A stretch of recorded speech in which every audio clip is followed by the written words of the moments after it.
विराजमान सभी वरिष्ठ कांग्रेस नेताओं का हृदय से स्वागत करता हूं। आदरणीय सोनिया गांधी जी, जो हम सब की प्रेरणा स्रोत हैं, मैं दिल की गहराइयों से आपका स्वागत करता हूं, धन्यवाद करता हूं कि इस वातावरण खराब होने के बावजूद भी आप इस महारैली में पधारे। आप सभी को मेरा नमस्कार और अभिनंदन। दिल्ली और देश के कोने कोने से आए सभी भाइयों और बहनों को इस ऐतिहासिक रामलीला मैदान में हार्दिक स्वागत है। साथियों, दुनिया के सबसे बड़े लोकतंत्र भारत में लगातार संविधान को कमजोर करने की कोशिश की जा रही है। लोकतांत्रिक संस्थाओं के साथ साथ संविधान द्वारा दिए गए एक व्यक्ति एक वोट के मौलिक अधिकार को हमसे छीनने की साजिश की जा रही है। ऐसे हालात में लोकसभा में विपक्ष के नेता आदरणीय श्री राहुल गांधी जी ने देश के लोकतंत्र की रक्षा के लिए तथा आपके वोटों की चोरी के विरुद्ध तथ्यों के साथ प्रेस वार्ता करके निर्भीक होकर सच्चाई उजागर की है।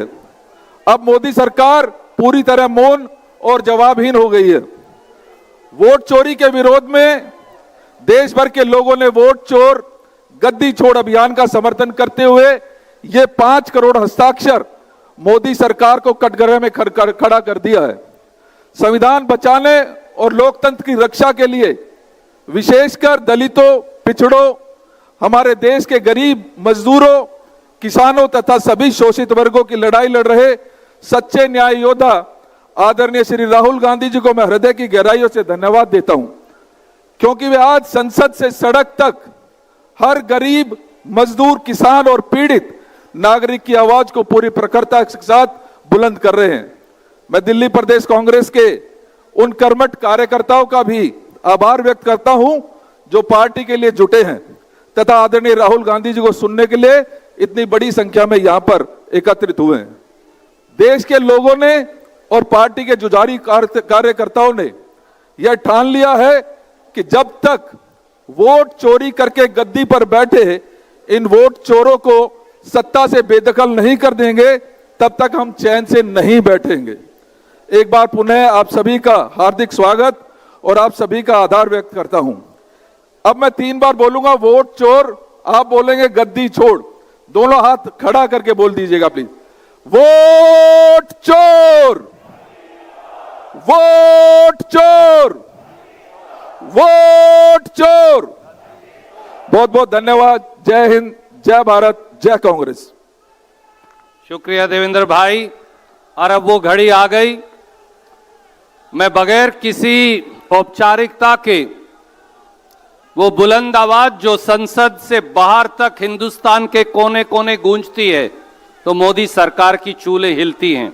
अनुरोध करूंगा भारतीय राष्ट्रीय कांग्रेस की महासचिव आदरणीय प्रियंका गांधी जी से कि वो आए और अपनी बात आपके समक्ष रखें।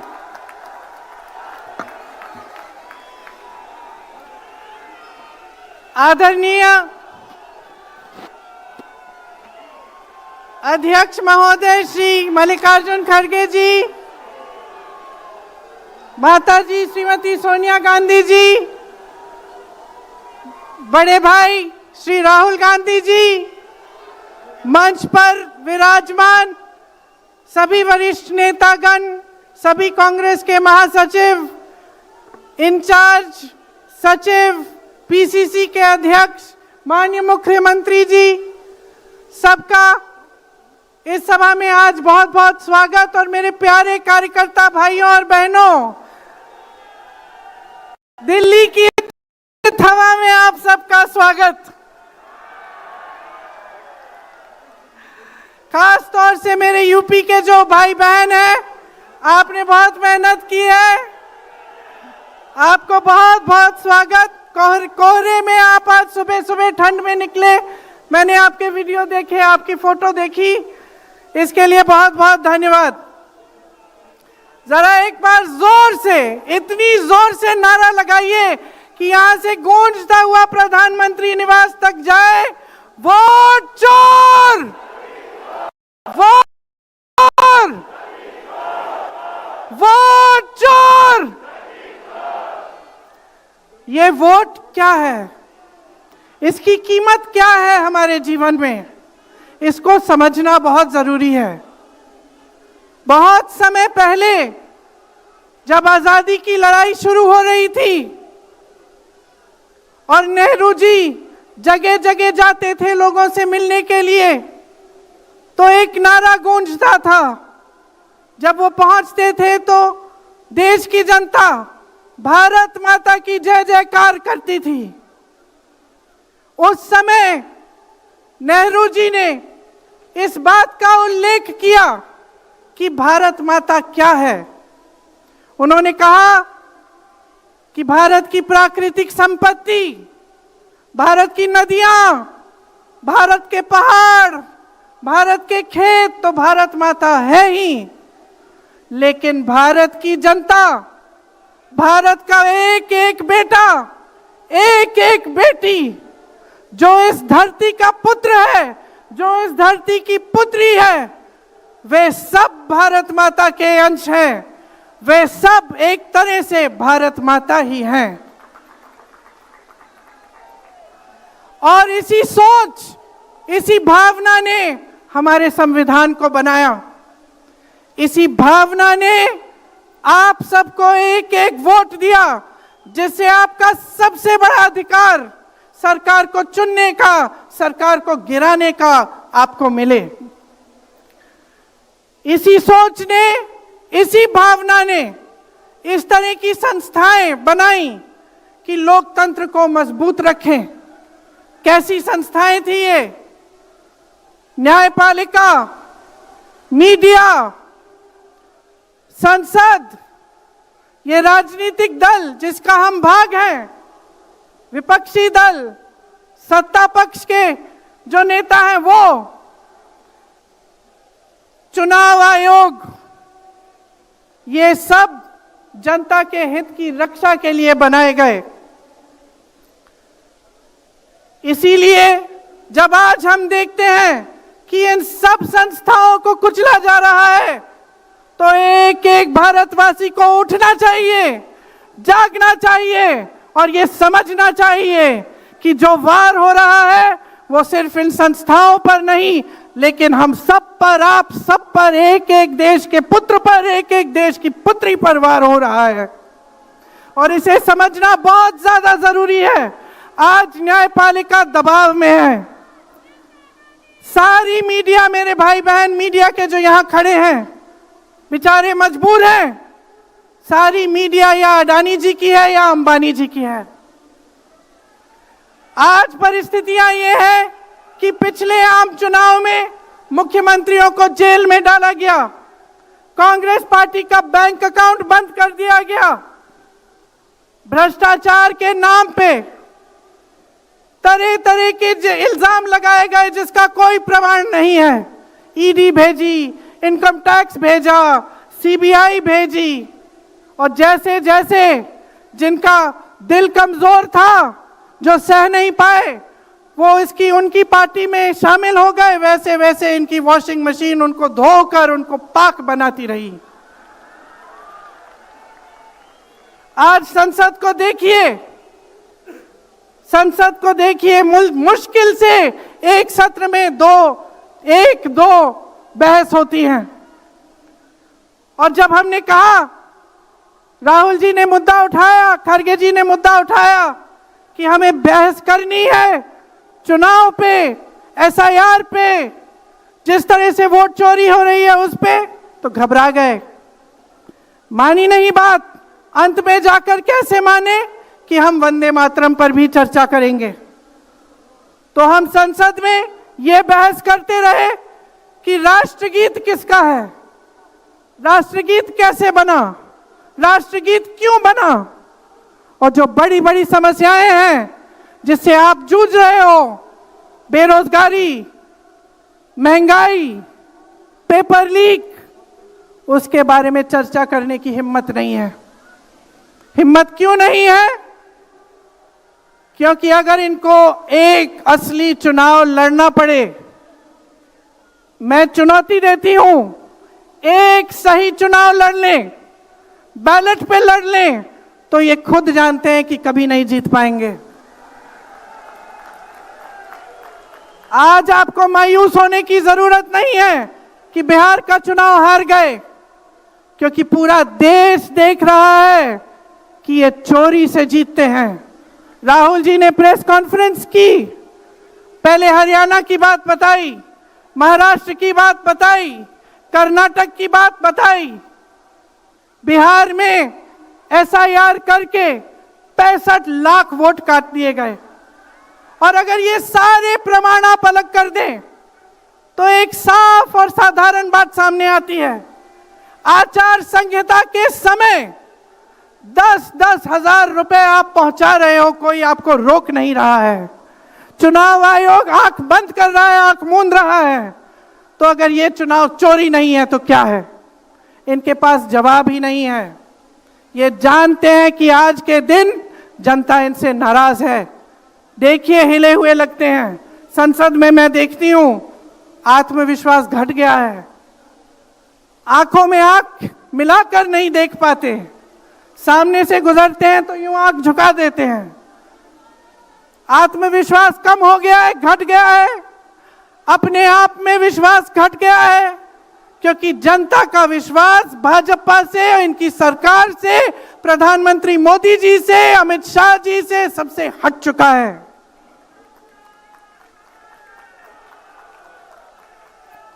आज इनको चुनाव आयोग की जरूरत है। चुनाव आयोग के बिना ये चुनाव नहीं जीत सकते।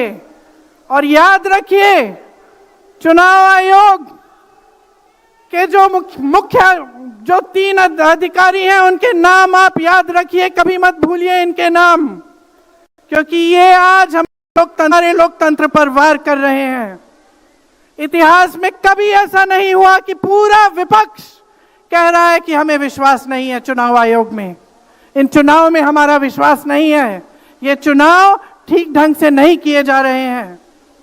चुनाव की घोषणा से लेकर वोटर लिस्ट, आचार संहिता, प्रचार, मतदान, मतगणना, ईवीएम और नतीजे से तक हर कदम को, हर चीज को संदिग्ध बना दिया है इन्होंने। इनके साथ साथ सारी संस्थाएं इनके सामने झुक गई हैं, सरकार के सामने झुक गई हैं, इनको झुकाया गया है। राहुल गांधी जी ने बिहार चुनाव में लंबी यात्रा की एसआईआर के खिलाफ। क्यों की? क्योंकि एसआईआर में ये वोट काटकर चुनाव का नतीजा अपने पक्ष में करना चाह रहे थे। अब यूपी में शुरू हो गया है। 3 करोड़ नाम काटे गए हैं यूपी में। कितना योग्य है ये चुनाव आयोग भाजपा के लिए? ज्ञानेश कुमार, सुखबीर सिंह सांधू और विवेक जोशी, मेरे साथ बोलिए, ज्ञानेश कुमार, सुखबीर सिंह सांधू, विवेक जोशी। ये देश इन 3 नामों को नहीं भूलेगा। ये चाहे कितने भी बड़े बड़े, ये कितने भी इंतजाम कर लें इन लोगों को बचाने के लिए, एक दिन इन्हें इस देश को जवाब देना पड़ेगा कि किस तरह से इन्होंने हमारे वोटों का अधिकार हमसे छीनने की कोशिश की, किस तरह से इन्होंने साजिश रची। हर मोर्चे पर यह सरकार विफल है, हर मोर्चे पर। आज डॉलर 90 रुपए का हो गया है। जब 60 रुपए का हुआ था तो कौन रो रहा था सड़कों पे? कौन रो रहा था सड़कों पे? नरेंद्र मोदी जी बार बार कहे जा रहे थे। आज क्यों नहीं बोल रहे हैं डॉलर पे? निर्यात लगातार घट रहा है, आयात महंगा हो रहा है, विदेश नीति फेल हो गई है इनकी। हाथ पकड़ के चलते हैं ट्रंप जी के साथ, बड़े बड़े राष्ट्रपतियों के साथ, लेकिन जब समय आता है तो देश के साथ कोई खड़ा नहीं होता। यह है इनकी विदेश नीति। और इनकी नीति कि देश की सारी संपत्ति अपने 2 चेलों को, अडानी जी और अंबानी जी को पकड़ा देते हैं। यहां देश का नौजवान महंगाई से जूझ रहा है, बेरोजगारी से जूझ रहा है, पेपर देता है, लीक हो जाता है, कोई उसकी सहायता नहीं है, नशे की तरफ जा रहा है, बैटिंग ऐप में पूरे दिन बिताता है। और बैटिंग ऐप चलाया कहां से जा रहा है? कहां से चलाया जा रहा है? सूत्रों के मुताबिक प्रधानमंत्री के ऑफिस में ही एक शख्स ने बैटिंग ऐप के साथ में घोटाले किए हैं। इसकी चर्चा होती है क्या सदन में? क्यों नहीं होती? आपकी बेरोजगारी की चर्चा होती है, महंगाई की चर्चा होती है, मेरी बहनें यहां खड़ी हैं, आपकी सुरक्षा की चर्चा होती है? ना सदन में होगी, ना बड़ी बड़ी रैलियों में करेंगे ये लोग, ना आपके पास आकर आपसे बात करेंगे, आपके हालचाल पूछेंगे, आपसे पूछेंगे कि किस संघर्ष से आप गुजर रहे हो, कैसे जी रहे हो। क्योंकि हिम्मत नहीं रही, इनकी हिम्मत नहीं रही। जो था, जो बना था, जो 75 सालों से सबने संघर्ष करके बनाया था, वो सब तमाम बिगाड़ रखा है। तो मैं यहां लंबी बात नहीं करना चाहती, आपसे सिर्फ ये कहना चाहती हूं कि आपका ध्यान भटकाने के लिए रोज रोज ये कोई नया मुद्दा निकालते हैं। आप खुद देख रहे हैं, आप अपना ध्यान केंद्रित करिए। ये वोट का अधिकार आपका सबसे बड़ा अधिकार है। इन्होंने सब कुछ खत्म कर दिया है, लेकिन सच्चाई आप देख रहे हैं, सच्चाई आप आज समझने लगे हैं। और वो सच्चाई आपकी सच्चाई है, आप जीते हैं उसे। ये आपका अधिकार है जो आस्ते आस्ते आपसे लिया जा रहा है। हमारी एक लंबी लड़ाई है, भारत माता की आत्मा की रक्षा की लड़ाई है। राहुल जी 8000 किलोमीटर की यात्रा करके आए हैं। देश भर में पहले पैदल चले, फिर यात्रा की इन्होंने किस लिए? न्याय के लिए, देश की एकता के लिए। हमारे अध्यक्ष जी खड़गे जी इस उम्र में मैंने देखा है 47 डिग्री की गर्मी में हेलीकॉप्टर से उतरते हुए ऐसे बड़े बड़े मंचों में पसीने से लथपथ, लेकिन झुकते नहीं हैं, हटते नहीं हैं, चलते रहते हैं। ये है हमारी कांग्रेस की शक्ति। ये वही शक्ति है जिसने स्वतंत्रता संग्राम में हमें आजादी दिलाई। ये वही शक्ति है जो सच्चाई से पीछे कभी नहीं हटेगी। ये वही शक्ति है जो आप सबको यहां लाई है, आज आपको ये संघर्ष की शक्ति दी है कि इस माहौल में इस समय आप खड़े रहे अपनी पार्टी के साथ। ये देश की महान जनता है और हम अपना दायित्व समझते हैं, अपना धर्म समझते हैं कि हम आपके वोट की रक्षा करें, संविधान की रक्षा करें और आपके अधिकारों को मजबूत करें। इसलिए आज हम यहाँ आपके सामने आए हैं ये कहने के लिए कि हम लड़ते रहेंगे, हम कभी नहीं झुकेंगे, हम कभी नहीं रुकेंगे। धन्यवाद, जय हिंद। बहुत बहुत शुक्रिया प्रियंका जी। और अब मैं आमंत्रित करूंगा एक ऐसी शख्सियत को, वो जो कभी थकते नहीं, जैसा प्रियंका जी ने कहा, वो जो कभी रुकते नहीं, जिनकी कथनी और करनी में अंतर